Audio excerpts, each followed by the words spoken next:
ዝም እንዳሰኘ ሰምተው ፈሪሳውያን በአንድነት ተሰብስበው ከእነርሱም አንድ የኦሪት ሕግ አዋቂ ሊፈትነው ፈልገው እንዲህ አለው፣ መምህር ሆይ ሕግን ሁሉ የሚበልጠው የትኛው ነው? የትኛው ትእዛዝ ነው? እርሱም እንዲህ አለው፣ እንግዲህ አሁን ጌታ ሊያወራ ነው። ጌታ አምላክህን በፍጹም ልብ፣ በፍጹም ነፍስ፣ በፍጹም ሐሳብ ውደድ። ይህ የመጀመሪያውና ከሁሉም የሚበልጠው ትእዛዝ ነው። ሁለተኛው ያንኑ ይመስላል፣ ይሄውም ባልንጀራን እንደራስህ ውደድ የሚለው ነው። ሕግና ነቢያት በሙሉ በእነዚህ ሁለቱ ትእዛዞች ላይ የተንጠለጠሉ ናቸው ይላል ማለት ነው። እንግዲህ ሕግና ነቢያት የተባለው እንግዲህ ሕግና ነቢያት ሲባል እንግዲህ ምን ማለት ነው? ሙሉ የብሉይ ኪዳን መጽሐፍ ማለት ነው። ሙሉ የብሉይ ኪዳን መጽሐፍ በፍቅር ላይ የተመሰረተ ነው እያለው ነው ማለት ነው። እንደውም ታስታውሱ ከሆነ በሉቃስ ወንጌል ምዕራፍ 16 ቁጥር 19 ላይ ሀብታሙ ሰውዬና አልዓዛር ስቶሪውን የምታስታውሱ ከሆነ ሀብታሙ ሰውዬ እንግዲህ ያው የሚሄድበትን እናውቃለን። አልዓዛር ደግሞ ወደ እግዚአብሔር ሄዷል ማለት ነው። በዛ ሰዓት ላይ ይሄ ሀብታሙ ሰውዬ ከሄዲስ ወይም ደግሞ ከሲኦል ሆኖ ለአብርሃም ምንድን ነው ያለው? ወንድሞቼ ወደዚህ አይነት ስፍራ እንዳይመጡ ወደዚህ ስፍራ እንዳይመጡ የሞተ ሰው ከሞተ አንድ ሰው ሄዶ ቢነግራቸው ወደዚህ ስፍራ አይመጡም ብሎ ይነግረዋል አብርሃም ማለት ታስታውሱ ከሆነ ስቶሪውን ማለት ነው። አብርሃም ደግሞ ኖ ሕግና ነቢያት አሉላቸው ነው የሚለው ማለት ነው። ስለዚህ መጽሐፍ ቅዱስን አንድ ሰው አንብቦ ተረድቶ ወደ እግዚአብሔር መንግስት መምጣት ካቃተው አንድ የሞተ ሰው መጥቶ ቢነግረውም ጥቅም የለውም ማለት ነው።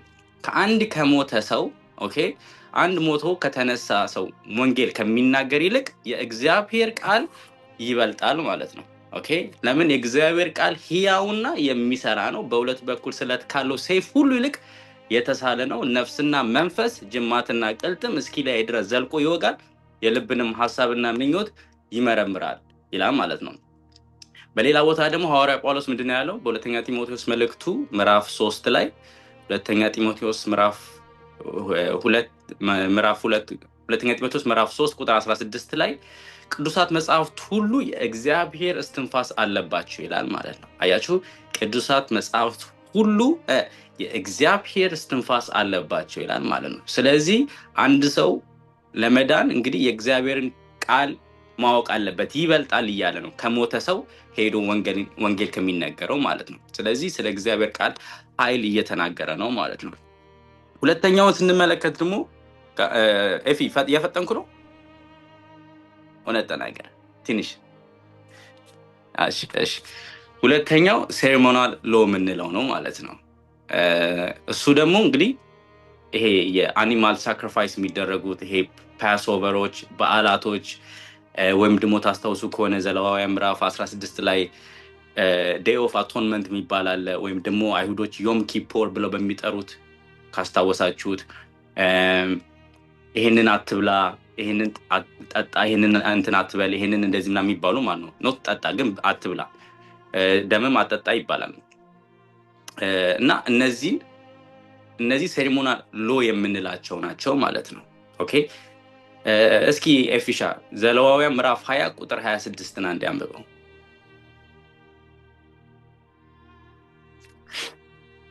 ዘሌዋውያን ምዕራፍ 20 ቁጥር 26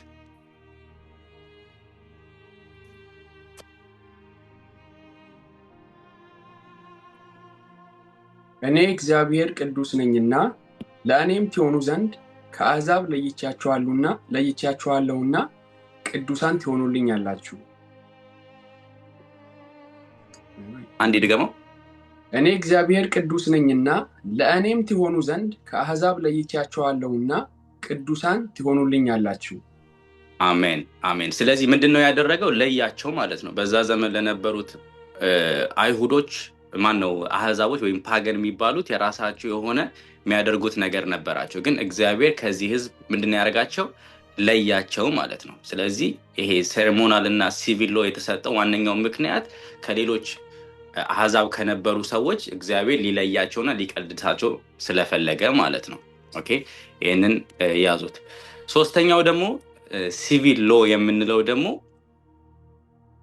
ለምሳሌ አንድ ሰውን ከገደለ እንዲገደል፣ አይን ካወጣ እንዲወጣ፣ ወይም ጥርስ ያወለቀም በተመሳሳይ ሁኔታ ጥርሱም እንዲወልቅ የሚያሳይ ህግ ነው ማለት ነው። ኤግዛክት እንትኑ ለመናገር ቁጥሩ እንግዲህ 248ቱ ፖዚቲቭ የሚባል ነው። ኦኬ 248ቱ ይሄንን አድርግ የሚባል ነው ማለት ነው። የተቀሩት ደግሞ 365ቱ ደግሞ ይሄንን አታድርግ የሚባል ነው። ኦኬ ስለዚህ ሴሪሞናል እና ሲቪል ሎ የምንላቸው እንግዲህ በክርስቶስ ኢየሱስ ስለተፈጸሙ አሁን ላይ አገልግሎት ላይ የሉም፣ የተሻሩ ናቸው ማለት ነው።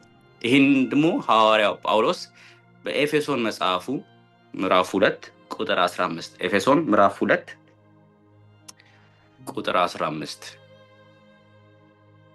ኤፌሶን ምዕራፍ 2 ቁጥር 15 ላይ እንደዚህ ይላል፣ ህግንም ከትእዛዞቹና ከስርዓቱ ጋር በስጋው ሻረ።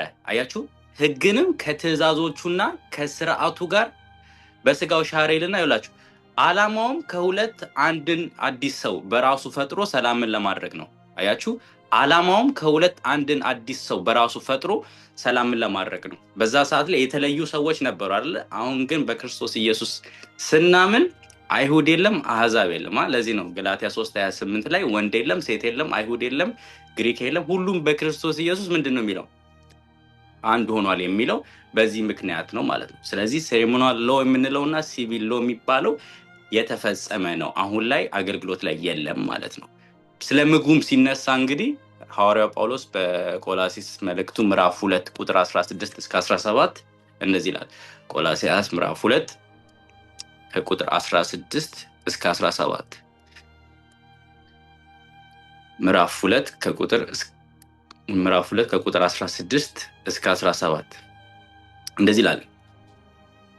እንግዲህ በምትበሉበትም ሆነ በምትጠጡበት ወይም በዓልን፣ ወርን መባቻና ሰንበትን ማክበር ነገር ማንም አይፍረድባችሁ። እነዚህ ለሚመጡ ላሉ ነገሮች ጥላ ናቸው፣ አካሉ ግን የክርስቶስ ነው። ስለዚህ አሁን ለምሳሌ ኤፊሻ ለኔ በቃ ሮብ ሞደው ቀን ነው ብሎ በቃ እንትን ካለ የሱ እንትን ነው ማለት ነው። እኔ ጀጅ ላረጋው አይገባም። እኔ ደግሞ አሁን ለምሳሌ ሰኞን በጣም ሞደው ቀን ነው ማለት ነው። ሰኞ በጭራሽ ስራ አልሰራም ማለት ነው። ከማክሰኞ እስከ እሁድ ሰራለሁ፣ አብዛኛው ጊዜ ከማክሰኞ እስከ እሁድ፣ ሰኞ ግን አልሰራም። ይሄንን ደግሞ ያደረኩበት ምክንያት በፊት ተማሪ ያለው ክላስ ምናምን ታውቃላችሁ፣ ከሰኞ እስከ ዓርብ ተምራችሁ ከዛ ቅዳሜ ይመጣል ቺል ታደርጋላችሁ፣ እሁድ ሲመጣ ይደብራችኋል። ከዛ ሰኞ በቃ ሰኞን እየጠላው እንትን ስላልኩኝ አሁን ላይ ግን ሰኞን ወደዋለሁ። በቃ አሁን ለምሳሌ ሰኞ ለጌታ ሰጥቻለሁ ካልኩኝ ኤፊ መጥቶ እኔን ጀጅ ላደርገኝ አይችልም። አንዳንድ ሰው ደግሞ ይመጣና ደግሞ ለኔ ሁሉም ቀን አንድ አይነት ነው ሊለኝ ይችላል። እሱንም ጀጅ አላደርገውም። ክርስቶስ ከዚህ ሁሉ ነገር ነው ነፃ ያወጣን ማለት ነው። ነፃ ያወጣነው በነፃነት እንድንኖር ነው ማለት ነው። ክብር ሁሉ ለጌታችን ለኢየሱስ ክርስቶስ ይሁን ማለት ነው። ስለዚህ ጌታችን ኢየሱስ ክርስቶስ እውነት 613ቱንም ህግ ፈጽሟልን? ምን ይመስላችኋል? ተፈጽሟል? ሁሉንም ፈጽሞታል ጌታችን ኢየሱስ ክርስቶስ? በሚገባ አይደለ? በሚገባ እንደዚህ ይላል ማቴዎስ 5:17 ላይ ህግና የነቢያትን ቃል ለመሻር የመጣው አይምሰላችሁ፣ ለመፈጸም እንጂ ለመሻር አልመጣውም። አያችሁ፣ ህግና የነቢያትን ቃል ለመሻር የመጣው አይምሰላችሁ፣ ለመፈጸም እንጂ ለመሻር አልመጣውም ይላል ማለት ነው። ስለዚህ እንዴት አድርጎ ነው ጌታችን ኢየሱስ ክርስቶስ የፈጸመው ይሄንን ነገር ብለን ስንመለከት በፍጹምነት አባቱን በመታዘዙ ማለት ነው። በመታዘዙ ህጉን ፈጽሟል ማለት ነው። እስራኤል ማድረግ ያልቻለውን ነገር ጌታችን ኢየሱስ ክርስቶስ ማድረግ ችሏል ማለት ነው። ኦኬ፣ እስራኤላውያን ከብዷቸው ነበር። ጌታችን ኢየሱስ ክርስቶስ ግን ይሄንን ህጉን ግን ፐርፌክትሊ ጨርሶታል ማለት ነው። ኢሳይያስ መጽሐፍ ምዕራፍ 59 ከቁጥር 15 እስከ 16 እንደዚህ ይላል። ኢሳይያስ 59 ከቁጥር 15 እስከ 16 እውነት የትም ቦታ አይገኝም፣ ከክፋት የሚርቅ ለጥቃት የተጋለጠ ነው ይልና እግዚአብሔርም ተመለከተ፣ ፍትም በማጣቱ አዘነ፣ ማንም እንደሌለ አየ፣ ወደ እርሱ የሚማልድ ባለመኖሩም ተገረመ። ስለዚህ የገዛ ክንዱ ድነት አመጣለት፣ የራሱን ክንድ ደግፎ ያዘው ይላል ማለት ነው። ክብር ለኢየሱስ ይሁን ማለት ነው። ስለዚህ አንድም ሰው አልተገኘም ነበረ እስራኤል ውስጥ ማንም ይሄንን ህግ እስራኤል ውስጥ ብቻ ሳይሆን የትኛውም ዓለም ላይ ላይክ ማንም ሰው ሊፈጽመው አልቻለም።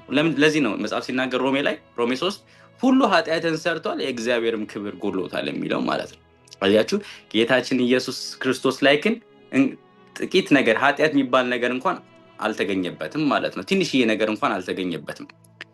ሐዋርያው ጴጥሮስ ምን አለ? በአንደኛ ጴጥሮስ መልእክቱ ምዕራፍ 2 ቁጥር 22 ላይ እርሱ ኃጢአት አላደረገም በአፉም ተንኮል አልተገኘበትም። አያችሁ እርሱ ኃጢአት አላደረገም በአፉም ተንኮል አልተገኘበትም ማለት ነው። ፐርፌክት ላይፍ ነው የኖረው ማለት ነው። ኦኬ ስለዚህ በዚህ ሁኔታ ህጉን ፈጽመዋል ማለት ነው። ሌላ ደግሞ ብሉይ ኪዳን ላይ ስለእርሱ የተነገረውን እንዳለ ትንቢት ጌታችን ኢየሱስ ክርስቶስ ፈጽሟል። ከዚህ ውስጥ ጥቂቱን ለማስተዋወስ ያክል ከዚህ በፊት ፖልም ስለተናገረው ስላስተማረው ብዙ እንትን አለው። ሚክያስ መጽሐፍ ምዕራፍ 5 ቁጥር 2 ላይ ስለ ጌታችን ኢየሱስ የተነገረ ትንቢት ነበር። ታስታውሱ ከሆነ አንቺ ግን ቤተልሔም ኤፍራታ ሆይ ከይሁዳ ነገድ መካከል ትንሿ ብትሆኚም አመጣጡ ከጥንት ቀድሞም ዘመን የሆነ የእስራኤል ገዢ ከአንቺ ይወጣልሻል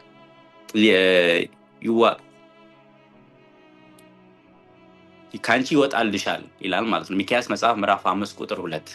ሌላኛው ደግሞ ኢሳይያስ 53 ደግሞ ታውቃላችሁ ስለ መሲሁ የተነገረውን ማለት ነው።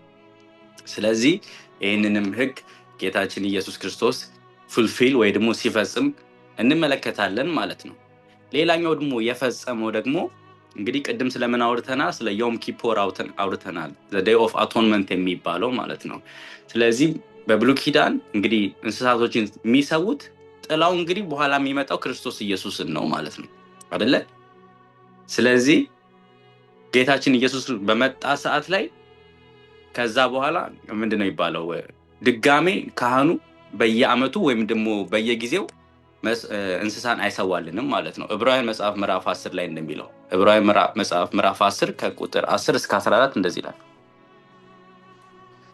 ዕብራውያን መጽሐፍ ምዕራፍ 10 ከቁጥር 10 እስከ 14 በዚህ ፍቃድ በኢየሱስ ክርስቶስ ሥጋ አማካኝነት ለአንዴና ለመጨረሻ ጊዜ በቀረበው መስዋዕት ተቀድሰናል። ካህን ሁሉ በየዕለቱ ቆሞ አገልግሎቱን ያከናውናል። ኃጢአትን ማስወገድ ከቶ የማይችሉትን እነዚያኑ መስዋዕቶች ዘወትር ያቀርባል። አያችሁ ዘወትር ያቀርባል። ቁጥር 12 ላይ ይሄኛው ካህን ግን ስለ ኃጢአት አንዱን መስዋዕት ለዘላለም አቅርቦ በእግዚአብሔር ቀኝ ተቀምጧል። ሃሌሉያ። አያችሁ ይሄኛው ካህን ግን ስለ ኃጢአት አንዱን መስዋዕት ለዘላለም አቅርቦ በእግዚአብሔር ቀኝ ተቀምጧል። ከዚያ ጊዜ ጀምሮ ጠላቶቹ የእግሩ መረገጫ እስኪሆኑ ድረስ ይጠባበቃልና ቁጥር 14 ላይ ምክንያቱም በአንዱ መስዋዕት እነዚያ የሚቀደሱትን ለዘላለም ፍጹማን አድርጓቸዋል ይላል ማለት ነው። ፍጹማን አድርጓቸዋል። ሌላኛው ህጉን የመፈጸመበት መንገድ ደግሞ ስንመለከት ስክሪፕቸርን ሞር ለፈሪሳውያኖቹ ያብራራላቸውን መንገድ እንመለከታለን። ኦኬ ስክሪፕቸርን ሞር ያብራራላቸዋል ማለት ነው። እንደዚህ ይላል ማቴዎስ ወንጌል ምዕራፍ 5 ከቁጥር 21 እስከ 22 ላይ ለቀደሙት ሰዎች አትግደል የገደለ ይፈረድበታል እንደተባለ ሰምታችኋል። እኔ ግን እላችኋለሁ ወንድሙን ያለ አግባብ የሚቆጣ ይፈረድበታል። ማንም ወንድሙን ጅል የሚል በሸንጎ ፊት ይጠየቅበታል። ደደብ የሚለው ደግሞ የገሃነመ እሳት ፍርድ ይጠብቀዋል ይላል ማለት ነው። ስለዚህ ፈሪሳውያኖቹ ምናልባት ላይገሉ ይችላሉ ግን ወንድሞቻቸውን ይጠላሉ። አያችሁ ጌታችን ኢየሱስ ክርስቶስ ምን እያላቸው ነው? ይሄን በደንብ ስሙ። ሁሉ ነገር የሚጀምረው ከልባችሁ ነው ማለት ነው። ኦኬ ከልባችሁ ነው የሚጀምረው። ምናልባት ምንድነው ላያመነዝሩ ይችላሉ ግን ውስጣቸው ላስት አለ ማለት ነው። አያችሁ ስለዚህ ቤዚክሊ ጌታችን ኢየሱስ ክርስቶስ ምን እያላቸው ነው? ፐርፌክት ሁኑ፣ ወደ እግዚአብሔር መንግስት ለመግባት ፐርፌክት ሁኑ ይላል። እዛው ያው ማቴዎስ 5:48 ላይ እኔ ፍጹም እንደሆንኩኝ እናንተም ፍጹማን ሁኑ ይላችኋል። አያችሁ እኔ ፍጹም እንደሆንኩኝ እናንተም ፍጹማን ሁኑ ይላችኋል። ይላችሁ ህግን እንደዚህ አድርጋችሁ አስቡት። እኔ ህግን እንዴት ነው የምረዳው መሰላችሁ? ህግን እንደ መስታወት እዩ። አሁን ለምሳሌ ፊቴ ላይ የሆነ ነገር የወጣብኝ ነገር ካለ መስታወት እስካላየው ድረስ ያን ነገር ላውቅ ወይም ደግሞ ላየው አልችልም ማለት ነው። ስለዚህ ህግ አለ እንደ መስታወት ፊት ስቆም ፊቴ ላይ ያለውን ነገር ማየት እችላለሁ ማለት ነው። ህግም እንደዛ ነው። ህጉን ስንመለከት በመስታወት ውስጥ በጣም ደካሞች እንደሆንን፣ በጣም ኃጢአተኞች እንደሆንን፣ በጣም ከእግዚአብሔር የራቅን እንደሆንን፣ በጣም እግዚአብሔርን እንደበደልን፣ በጣም ከእግዚአብሔር እንደራቅን የምናይበት መስታወታችን ነው ህግ ማለት ነው። ኦኬ ህግ ማለት እሱ ነው። ይኸውላችሁ ገላትያ መጽሐፍ ምዕራፍ 3 ከቁጥር 23 እስከ 25 ገላትያ መጽሐፍ ምዕራፍ 3 ከቁጥር 23 እስከ 25 እንደዚህ ይላል ፖል። ይህ እምነት ከመምጣቱ በፊት በህግ አማካኝነት እስረኞች ሆነን እምነት እስኪገለጥ ድረስ ተዘግቶብን ነበር። አያችሁ፣ ይህ እምነት ከመምጣቱ በፊት አያችሁ፣ በህግ አማካኝነት እስረኞች ሆነን እምነት እስከሚገለጥ ድረስ ተዘግቶብን ነበር። ስለዚህ በእምነት እንጸድቅ ዘንድ ህግ ወደ ክርስቶስ የሚያደርሰን ሞግዚታችን ሆነ። አሁን ግን ያ እምነት ስለመጣ ከእንግዲህ በህግ ሞግዚትነት ስር አይደለንም። አያችሁ፣ ጌታችን ኢየሱስ ክርስቶስ ከእንደዚህ አይነት ነገር ሁሉ ነፃ አውጥቶናል ማለት ነው። ስለዚህ ህጉን ስንመለከት ምንድነው አይምሯችን ውስጥ ሊመጣ የሚገባው? ለካ ጸጋ ያስፈልገኛል፣ ለካ ይቅር መባል ያስፈልገኛል፣ ለካ አዳኝ ያስፈልገኛል እያለን ነው ማለት ነው። ስለዚህ አዳኛችን ክርስቶስ ኢየሱስ ነው ማለት ነው። ኦኬ። ስለዚህ እግዚአብሔር አምላክ እግዚአብሔር አብ ከእርሱ ባህሪ ውጭ የሆኑ ወይም ደግሞ እሱ ማድረግ የማይችለውን ነገር እኛ እንድናደርግ አይፈልግም። ምን ማለት መሰላችሁ? ለምሳሌ በሐሰት አትመስክር ሲል እግዚአብሔር እውነት ስለሆነ ነው። አያችሁ፣ በሐሰት አትመስክር ሲል እግዚአብሔር እውነት ስለሆነ ነው፣ መዋሸት ስለማይችል ማለት ነው። አትዘሙት ሲል እግዚአብሔር ታማኝ ስለሆነ ነው ማለት ነው። አትዘሙት ከእምነት ጋር የሚገናኝ ነው። አትግደል የሚለው ደግሞ ህይወትን የሰጠሁት እኔ ነኝ፣ ቫልዩ ስጠው። መዝሙር 49 ላይ እንደሚለው የሰው ልጅ ነፍስ ውድ ናትና እንደሚለው ማለት ነው። የሚያድንም እግዚአብሔር ነው፣ የሚገድልም እግዚአብሔር ነው። ስለዚህ ለሰጠሁት ህይወት ቫልዩ ስጡት፣ ሪስፔክት አድርጉት እያለ ነው። ኖ ይቅር አልልም የምትሉ ከሆነ ደግሞ ኖ ይቅር በሉ እኔ ማህሪ ነኝ እያለ ይናገራል። እኔ እገሌን አልወደውም የምንል ከሆነ ኖ እኔ ፍቅር ነኝ። ስለዚህ የሱን ባህሪ በእኛ ውስጥ እንዲያይ ነው የሚፈልገው እንጂ የእኛን የተበላሸ ባህሪ ወደሱ ማስገባት አይደለም። ገብቷችኋል?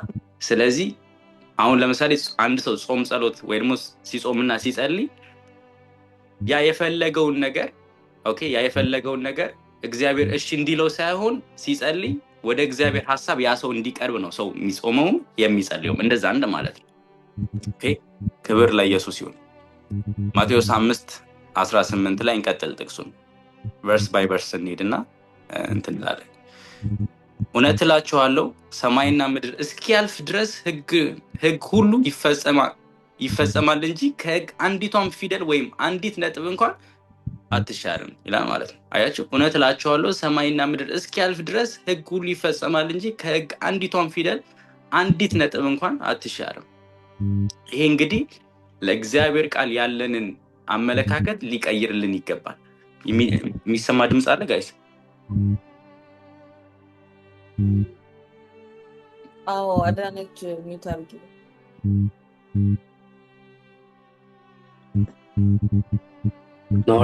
አለህ ሚት ማለት ይችላል። እሱን ሆስት ያለው ሰው ኦኬ።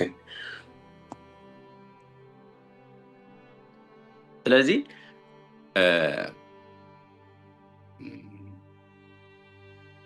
ምን እያልኩ ነበር?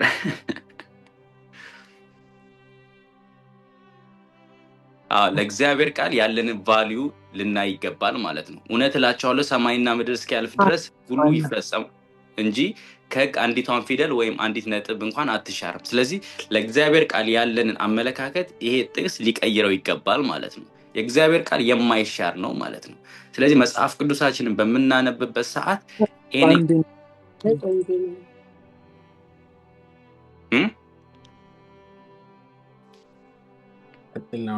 እየከፈቱ ነው ድንገት ሳያውቁ ተጠርቼ መስሎኝ እና መጽሐፍ ቅዱሳችንን በምናነብበት ሰዓት ላይ ጤናማ ኤክሴጀሲስ መስራት አለብን እንጂ ወይም አይሴጀሲስ መስራት የለብንም። ወይም ደግሞ በሌላ ቃል መጽሐፉ የሚለውን እናደርጋለን እንጂ ለእኛ እንዲመቸን አድርገን መጽሐፉ እንዲል የማይፈልገውን ነገር እኛ እንዲል የሚፈልገውን ነገር አለማድረግ ማለት ነው። መጽሐፉ ይናገር እኛ ዝም እንበል እንደሚባለው ማለት ነው። ምሳሌ 3:5 ላይ እንደሚለው በፍጹም ልብ በእግዚአብሔር ታመን፣ በራስ ማስተዋል አትደገፍ። በቃ ለእግዚአብሔር ቃል ሪስፔክት እናድርግ ማለት ነው። ቁጥር 19 ስለዚህ ማንም እነዚህን ትእዛዞች አነስተኛዎችን እንኳን ቢተላለፍ ሌሎችንም እንዲተላለፍ ቢያስተምር በመንግስተ ሰማይ ታናሽ ተብሎ ይጠራል። ነገር ግን እነዚህን ትእዛዞቹን እየፈጸመ ሌሎቹንም እንዲፈጽም የሚያስተምር በመንግስተ ሰማይ ታላቅ ይባላል። አያችሁ እግዚአብሔር ለቃሉ ያለውን ክብር ማለት ነው። ለምሳሌ ምን ማለት መሰላችሁ እንዲተላለፍ ማድረግ? አሁን ለምሳሌ አንድ ሰው መጥቶ ለኔ ውሸት እኮ ኖርማል እኮ ነው፣ አንዳንዴ ብንዋሽም እኮ ችግር የለውም፣ ወይም ደግሞ ፍቺ እኮ ያው ሰው ይፋታል ካልተዋደዱ፣ ያው ፍቅር ምናምን ያልቃል ምናምን አይነት ነገር፣ ይሄ እግዚአብሔር በጣም የሚጠላው ነገር ነው ማለት ነው። ስለዚህ ለእግዚአብሔር ቃል ቫልዩ ልንሰጠው ይገባል ማለት ነው። we should respect እግዚአብሔርን ቃልና እሱ ለኛ ያሰበልንን ዓላማ ማስፈጸም ማለት ነው። ቁጥር 20 ላይ እንደዚህ ይላል፣ ጽድቃችሁ ከፈሪሳውያንና ከኦሪት ሕግ መምህራን ጽድቅ ልቆ ካልተገኘ መንግስተ ሰማያት መግባት አትችሉም። አያችሁ ጽድቃችሁ ከፈሪሳውያንና ከኦሪት ሕግ መምህራን ጽድቅ ልቆ ካልተገኘ መንግስተ ሰማያት መግባት አትችሉም። ኦኬ ይሄ በጣም ባይዘው በጣም የሚያስገርም ነገር ነው አይደለ? በዛ ዘመን የነበሩ ፈሪሳውያን በጣም ደንግጠዋል ይሄንን ሲሰሙ። ለምን? ራሳቸውን በጣም እንደ ሃይማኖተኛ አድርገው ነው የሚያዩት። እኛ እኮ እንጸልያለን፣ እኛ እኮ እንጾማለን፣ እኛ እኮ እግዚአብሔርን ቃል እናውቃለን ይላሉ ማለት ነው። ኦኬ ግን ጌታችን ኢየሱስ ክርስቶስ ይሄን በቂ አይደለም እያላቸው ነው ማለት ነው። ይሄን በቂ አይደለም። ለምን? የሚጀምረው ከልብ ነው፣ ከልባችሁ ነው የሚጀምረው። እኛ ደግሞ ወደ እግዚአብሔር መንግስት መግባት የሆነ ምክንያት ጽድቃችን ከነርሱ ስለበለጠ ነው ማለት ነው። ጽድቃችን ክርስቶስ ኢየሱስ ስለሆነ ማለት ነው። ክብር ሁሉ ለኢየሱስ ይሁን። ለዚህ ነው ሮሜ መጽሐፍ ምዕራፍ 10 ቁጥር 4 ላይ ለሚያምን ሁሉ ጽድቅ ይሆን ዘንድ ክርስቶስ የሕግ ፍጻሜ ነው። አያችሁ ለሚያምን ሁሉ ጽድቅ ይሆን ዘንድ ክርስቶስ የሕግ ፍጻሜ ነውና የሚለው ማለት ነው። ክብር ሁሉ ለጌታችን ለኢየሱስ ክርስቶስ ይሁን። ስለ ሕግ ስናወራ 3 ነገሮችን እንመለከታለን። 3 ነገሮችን። የመጀመሪያው የእግዚአብሔርን ሆሊነስ ወይም ደግሞ የእግዚአብሔርን ጽድቅ እናያለን። ኦኬ እግዚአብሔር ጽድቅ አለ፣ የሰው ልጅ ኃጢአት አለ፣ በመሃል የሆነ ነገር አለ አይደለ? አዳኝ ያስፈልጋል ማለት ነው። ስለዚህ በጣም ሰውና እግዚአብሔር በጣም ተራርቋል። እግዚአብሔር አለ፣ ሰው አለ፣ በመሃል ግን ጌታችን ኢየሱስ ክርስቶስ አለ። ለዚህ ነው ጌታችን ኢየሱስ ክርስቶስ ፍጹም ሰው ፍጹም አምላክ፣ ሰውም አምላክም ሰውም የምንለው ማለት ነው። አያችሁ ስለዚህ እግዚአብሔር አምላክና የሰውን ልጅ ማስታረቅ የሚችል አንድ ፍጹም ሰው ፍጹም አምላክ የሆነ ጌታችን ኢየሱስ ክርስቶስ አለ ማለት ነው። ስለ ሰው ልጅ ኃጢአት በጣም መውረዳችንን ገና ከልጅነታችን ጀምሮ መሆኑን የሚያሳይ 3 ጥቅሶችን ኤፊሻ ማንበብ ከቻልክልን 3 ጥቅሶችን። ዘፍጥረት ምዕራፍ 8 ከቁጥር 21 የመጀመሪያው። አንዳንድ ሰዎች ምን ይመስላቸዋል መሰለ ኤፊሻ ትልቅ ስንሆን ኃጢአት ምን ጀምር ይመስላቸዋል። ትልቅ ስንሆን ማለት ነው ገና ልጆች ሳለን ነው ኃጢአተኞች በደለኞች የሆኑ። ዘፍጥረት 8 ቁጥር 21 የመጀመሪያው። እግዚአብሔርም መልካሙን መዓዛ አሸተተ፣ እግዚአብሔርም በልቡ አለ ምድርን ዳግመኛ ስለ ሰው አልረግምም፣ የሰው ልብ ሐሳብ ከታናሽነቱ ጀምሮ ክፉ ነውና፣ ደግሞም ከዚህ ቀድሞ እንዳደረክሁት ሕያዋንን ሁሉ እንደገና አልመታም። ከመቼ ጀምሮ ነው የሰው ልጅ ክፋቱ? ከታናሽነቱ ጀምሮ። አይገርም? እሺ ሁለት እንጨምር። እሺ ኢዮብ መጽሐፍ ምዕራፍ 14 ከቁጥር 1 እስከ 4 14 ከቁጥር 1 እስከ 4 ከሴት የተወለደ ሰው የሕይወት ዘመን ጥቂት ቀን ነው፣ መከራም ይሞላዋል። እንደ አበባ ይወጣል ይረግፋልም፣ እንደ ጥላም ይሸሻል እርሱም አይጸናም። እንደዚህስ ባለ ሰው ላይ ዓይኖችህን ትከፍታለህን? ከአንተስ ጋር እኔን ወደ ፍርድ ታገባለህን? ከርኩስስ ነገር ንጹሑን ሊያወጣ ማን ይችላል? አንድስ እንኳን የሚችል የለም። ከምን ነገር? ከርኩስ ነገር ንጹህ እንዲያወጣ ማን ይችላል? ስለዚህ ሰው ኃጢአተኛ የሆነው ገና ከልጅነቱ ነው ማለት ነው አይደለ?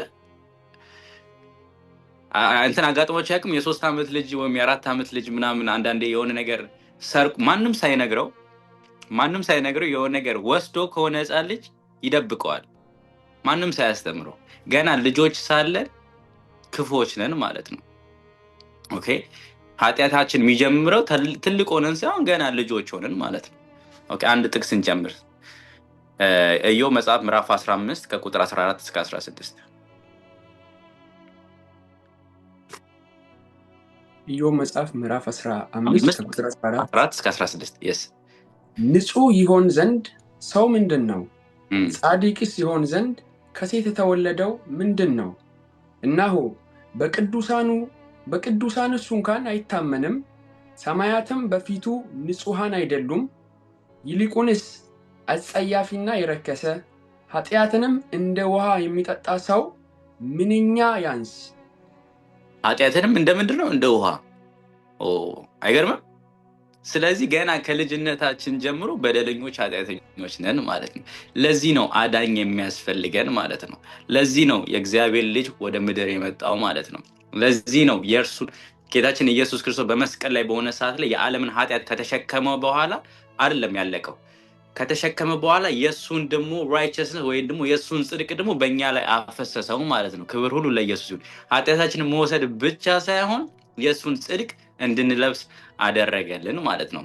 ለዚህ ነው ዮሐንስ ወንጌል ምዕራፍ 1 ቁጥር 29 ላይ እነሆ የዓለምን ኃጢአት የሚያስወግድ የእግዚአብሔር በግ የተባለለት ማለት ነው። አያችሁ፣ እነሆ የዓለምን ኃጢአት የሚያስወግድ የእግዚአብሔር በግ የተባለለት ማለት ነው። ክብር ሁሉ ለኢየሱስ ይሁን። ስለዚህ በፍርድ ቀን 2 ምርጫዎች አሉ። የመጀመሪያው እግዚአብሔር ሕጉን ያወጣዋል። ኦኬ ሕጉን ያወጣውና እስኪ እኔ እኮ በኖርኩበት ዘመን ጥሩ ሰው ነበርኩኝ ብዬ ሚዛን ላይ ቆማለሁ ማለት ነው። ከዛ ከእግዚአብሔር ቅድስና ጋር ያኔ የኖርኩት ህይወት ሚዛን ላይ ይወጣል። ወይም ደግሞ ይሄንን አልፈልግም፣ በእኔ ምትክ የሞተልኝ አንድ የእግዚአብሔር ልጅ አለ፣ እኔ ማድረግ ያልቻልኩትን ማድረግ የቻለ፣ እኔ መኖር ያልቻልኩትን ህይወት መኖር የቻለ፣ እኔ የሰራሁትን ኃጢአት መስራት ያልቻለ፣ የኔን ኃጢአት ወስዶ የሱን ጽድቅ ያለበሰኝን ክርስቶስ ኢየሱስ በኔ ፊት ይቁምልኝ ብዬ መናገር ይችላል ማለት ነው። ገብቷችኋል? ስለዚህ የእግዚአብሔር ቅድስና ማነው የጌታችን የኢየሱስ ክርስቶስ ጽድቅ በእኛ ላይ ሲፈስ ያኔ እግዚአብሔር አብ ልጁን ኢየሱስ ክርስቶስን በእኛ ውስጥ ይመለከታል ማለት ነው። ስለዚህ የራሴን ጽድቅ ይዤ መቆም እችላለሁ ወይም ደግሞ የተከፈለልኝን ዋጋ የእግዚአብሔር ልጅ የሆነውን የኢየሱስ ክርስቶስን ጽድቅ ለብሼ ቆማለሁ ማለት ነው። ምርጫው ያው የኛ ነው። በስራዬ ድናለሁ የምንል ከሆነ እንግዲህ ያው ብቁ ነኝ እያልን ነው ማለት ነው። እኔ ደግሞ ደካማ ነኝ እላለሁ። ደካማ ስለሆንኩኝ ደግሞ የጌታን ኢየሱስ ክርስቶስ የመስቀል ስራ በማመን የእርሱን ጽድቅ ወስጄ በጌታ ፊት እቆማለሁ ማለት ነው። ክብር ሁሉ ለኢየሱስ ይሁን። ይህንን ጥቅስ ላንብብና ልጨርስ። ሐዋርያው ጳውሎስ በፊልጵስዩስ መልእክቱ ምዕራፍ 3 ቁጥር 9 ላይ እንደዚህ ይላል።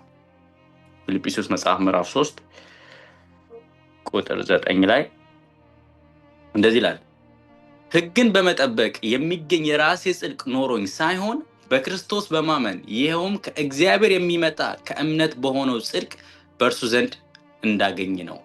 አያችሁ፣ ሕግን በመጠበቅ የሚገኝ የራሴ ጽድቅ ኖሮኝ ሳይሆን በክርስቶስ በማመን ይሄውም በእግዚአብሔር የሚመጣ ከእምነትም በሆነው ጽድቅ በእርሱ ዘንድ እንዳገኝ ነው ይላል። ክብር ሁሉ ለኢየሱስ ይሁን። ተባረኩ።